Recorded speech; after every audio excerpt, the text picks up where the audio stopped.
Hey everyone, and welcome back for round 10 of my Road to Pro series. We're here today at Laguna Seca in the M2 for a race that turned out to be pretty hectic, as you may have seen from that intro clip. Now here is the starting grid for the race. You've got a strength of field of 2,309 and I've qualified P8, but this time I did actually put some practice in and I know I have more pace than what I qualified with. But now, without further ado, there's enough talk, let's head straight to the grid. The lights are up and we're getting ready to get underway here at Laguna Seca in the M2s. And the lights go green and we get going. Lidic in front has had an absolute stonking start. He's straight up the inside of Slack there. And we have had a decent start, managing to shift over to the inside line where we are going to go defensive into this heavy downhill braking zone. And maybe even pick off a position on the inside of Slack there as we make a bit of contact on the rear of Lidic. But now we are side by side with Slack. Are we going to be able to get the move done? No, he's just going to be able to get in front of us ever so slightly. And we have to tuck in behind him. We haven't had the greatest corner there because we got held up a little bit by Slack. But luckily, Castro behind was not able to capitalize as he had Mitchell looking for a move down the inside. But now currently we are fourth last in P8 out of 11. But we are looking to make some moves. We know we have more pace than what we qualified with. But yet we still do not have the pace of some of the top drivers, so we're going to be looking to capitalize on any mistakes that make themselves apparent. But now we head up the hill, about to head into the seventh wonder of motorsports, the corkscrew, an absolutely dangerous corner that can cause absolute havoc.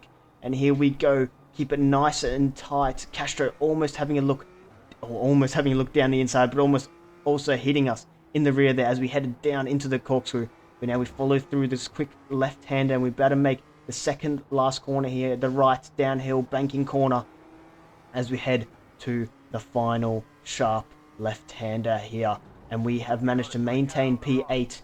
And there's a car on the outside. There's a car. As I say, we've managed to maintain P8.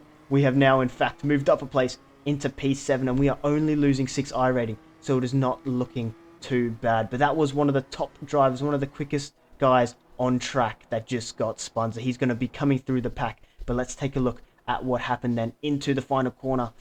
Ooh, the driver behind, Thomas Laura, just misses his braking point and gives him a light tap. Let's take a look from his gyro then as they head into the corner. He's just a little too late on the brakes, doesn't consider the concertina effect, and he turns him around. But it's all good for us as we are now up one position and we are on the rear of Slack here, chasing him through this quick left-hander, and we're about to head up the corner as he runs it a little bit wide. But so far the cars are kind of spread out a bit, a few packs of 2 here and there, but we are mostly pretty split. But now we head down the left hand. We've just been told there's a slow car on the right, and who is that? That is Fukuyama. That is the leader of the race. Has had something happen there? Has there been contact? Because he was fighting pretty darn closely with P2. Or was it just a simple error that cost him the position and the race lead? Well, we'll take a look at that pretty soon as we head through the final corner now. We have Castro on our tail here, and we are still chasing Slack, Lidic, and De Liauris as we head across, or about to head across the line to set our first lap, official lap time. But now let's take a look back at what happened to the leader, Fukuyama, then, as he heads into the corkscrew. He's being chased pretty closely behind, but he touches the gravel on the inside and it just unsettles his car with the downhill momentum and it spins him around. And look at that there, the sad moment of him having to let all the drivers by. But then he rejoins and oh my word, he's just rejoined straight into the path of this driver who was the one who spun out earlier. Let's take a look at what happened then. Oh my word, that is an absolutely shocking rejoin. That is just not what you want to be seeing in a race, especially when, well, I would say if it's in front of me, at least I gain a position from it, but there, it's just at the back of the pack. The dude was already last. He had no need to join that early. He could have just let him go by. He would have just been one place behind, so far behind anyway. But now he has ruined both their races, as I can assume they both have got terminal damage from that incident.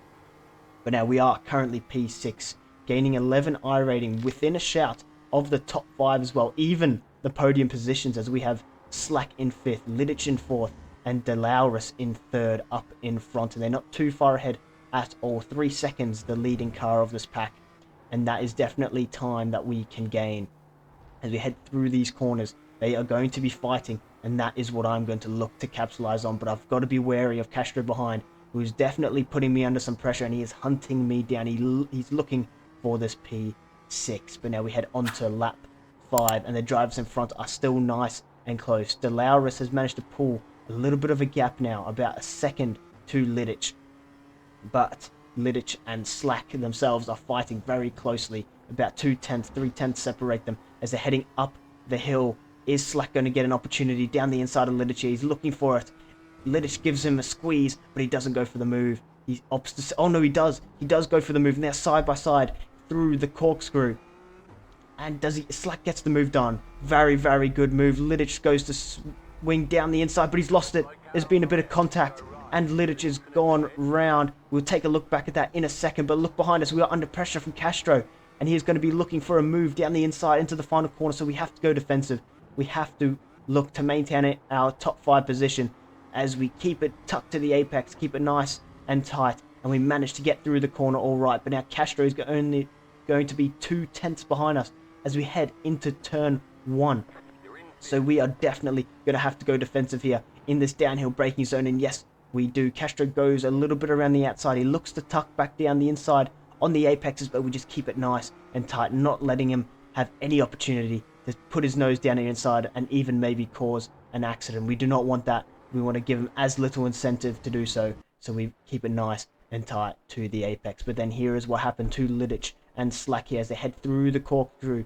Slack has the better run on the outside, and he manages to swoop in front before this left-hander, but Lidic goes for a move through a door that is possibly closing, and he makes a bit of contact and loses his rear. But now let's take a look from the gyro perspective as they head into the corkscrew. Good clean racing through this section of the track, giving each other enough space. But now here it is. Lidic goes for the move in a closing door, space that he knows is going to close, and he loses the rear end. Maybe Slack could have given him a bit more room there, but in the end, that is racing. But now we are on to lap 7, and Castro is still all over the back of us. He is 0.5 behind with 1 lap to go. Are we going to be able to maintain our top 5 position? That would be absolutely phenomenal, especially after last race being our first top 5 since round 2, and that was round 9. But now here we are in round 10, looking to earn ourselves another top 5 finish. Are we going to be able to do it? Well, only time will tell, so make sure we stick around to the end as we have Castro all over the back of us. He's 0.4 behind, 0.5, now 0.3. It's shifting a little bit between those tenths. Are we going to be able to maintain our position? We've got to keep it nice and clean now. That's just the aim. Make sure we hit every single apex, carry every amount of speed we possibly can, but not push it too hard. We've been able to keep him behind so far with our pace that we've been going, so there's no need to go any faster or any harder into the corners, as that's just risking a mistake that could cost me more than just the position to Castro behind. So now we head through the left-hander, almost running it wide onto the gravel, but he's going to be all over the back of us with Slipstream heading up the hill. The better run. Is he going to go for a move? We keep it inside, looking to defend it, and he does. He goes for the move around the outside, but we keep it nice and tight to the apex, forcing him to have to drop in behind us, and it looks like we've maintained our position for now. But as you can see, I go defensive into this quick left-hander, and he's going to still be all over the back of us. But now here I am confident that he's not going to send the move. He's 0.3 seconds behind, and I hold my position. But he's had a pretty good run out of that corner, so we're going to go defensive and then try to squeeze him to the outside a little bit, and then hold it to the apex. And we managed to get the corner done without any mistakes. And what a lap, what a race that was with Castro to the line. But we have managed to maintain our P5. Wow. That was genuinely exciting racing in the cockpit. Castro gave me a good run for my money there. He was hunting me from the start of the race, but we managed to fend him off. As we can see the replay here, he's almost fully alongside us as we head into the corkscrew, but I managed to place my car in the perfect spot to keep him behind. But then going defensive into this next left-hander left me vulnerable on exit, so I had to make sure he didn't make a move, but we were pretty confident that he wasn't going to. So we kept to the racing line, but we had a bit of a bad exit, and that allowed him to swoop to the outside. As we stayed defensive, we gave him a little bit of a squeeze, just shifting over slightly to force him as far wide as possible on that line on entry, but we managed to hold him off to the line. What a race. What a drive. Another P5 for us. But now here are the official race results from round 10 at Laguna Seca. As you can see, Raman finished first, followed by Laura, then Liauris, Slack, and myself, earning me 4 points for the championship, meaning we are on 27, not 28. As last race I did make a mistake, giving me 5 points instead of 4. But yeah, we are on 27 out of 30 with 2 races to go. Are we going to be able to achieve our goal of promotion to D-Class? Well, make sure you subscribe so you don't miss the next episode, so you can find out if that happens. But now I hope you guys have enjoyed, and if you did, I'm sure you'll enjoy this video that's on screen right now. Catch you guys next time.